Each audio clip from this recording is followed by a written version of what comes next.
stage right now, the one, the only, Jerry IRBY!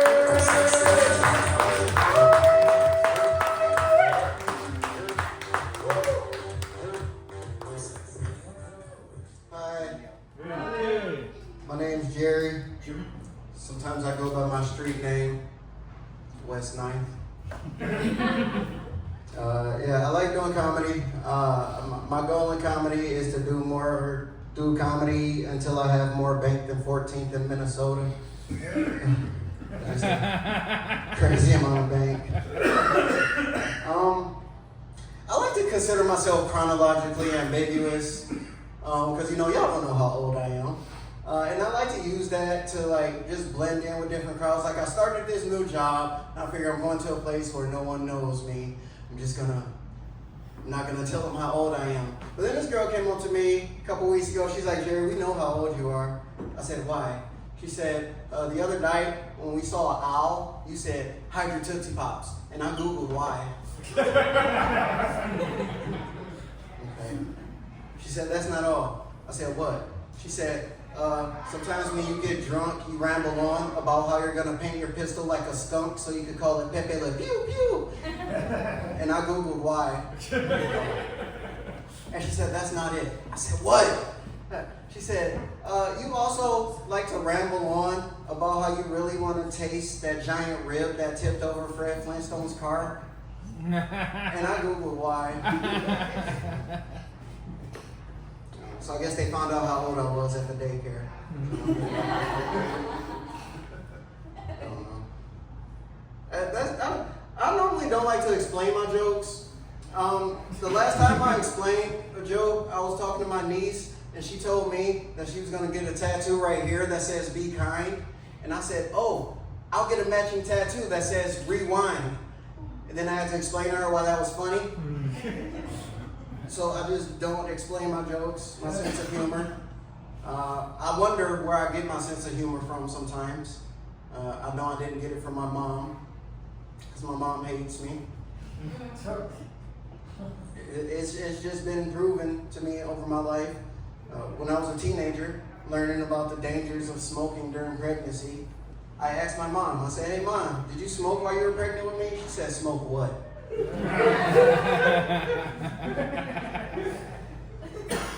At every birthday party, she dresses like she's going to a funeral. She's giving me a eulogy at every birthday party I've had, guys. It's not sad anymore. Oh man, and I like to wonder whether I get it from my grandmother, because she's a whole different type of character. My grandmother didn't really like my granddad. When we tried to take him to the doctor to get him seen for his arthritis, she blocked us at the door and said, he doesn't have arthritis, he just joined a gang, leave him alone. Oh, I love that lady. I love that lady. I'm her absolute favorite in the family. I'm at the top of my grandmother's list. I know this for a fact, because while everybody else in the family thinks that grandma's coming down with dementia, I'm the only one that knows she just likes being able to pick and choose who she talks to when they walk into a room.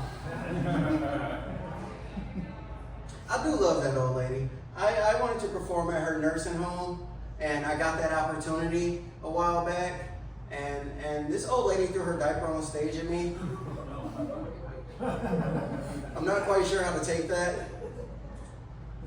I hope she loved me. But yeah.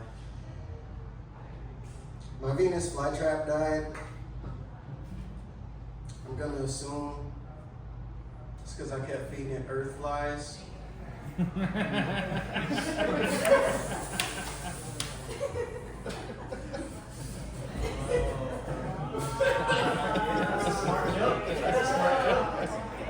So if any of you know where I could come across some Venus flies, can you please get with me in the parking lot? I just had a baby.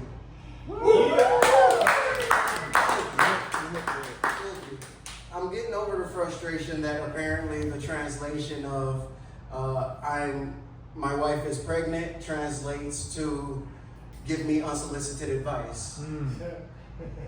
And it wouldn't be so annoying for me if that advice wasn't always the same. It was always the same. Sleep while you can. Sleep while you can. Sleep while you can. And you know what? I did sleep while I could. And it wasn't enough. But I do love it though, because that means me and my wife are up late at night in the trenches and we're just getting to know each other more and more. She gets to hear all about my business plans to mass produce biblically accurate body of Christ crackers. It's going to be amazing. It's going to be like the regular body of Christ crackers, but they're going to be wheat.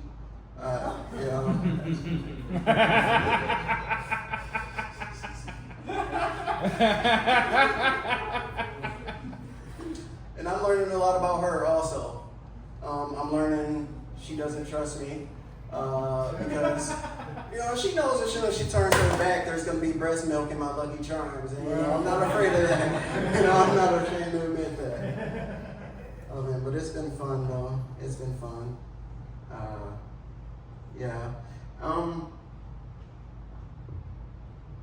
I got 2 dogs.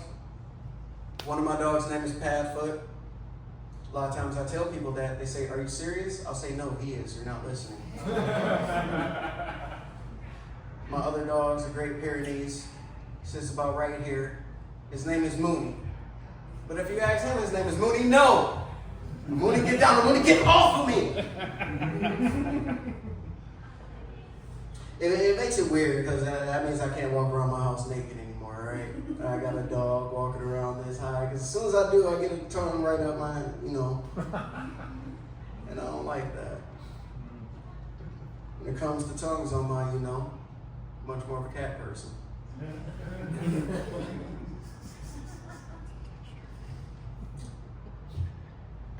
I know you think like a cat's sandpaper tongue will feel weird down there, but I promise you it doesn't. I don't appreciate all the judgment I'm getting in here, all right? All right, no. Any idiot with a jar of peanut butter can get a dog to lick his down there. It takes a genius to get a cat to do it. All right, go home. Try to get your cat to do it.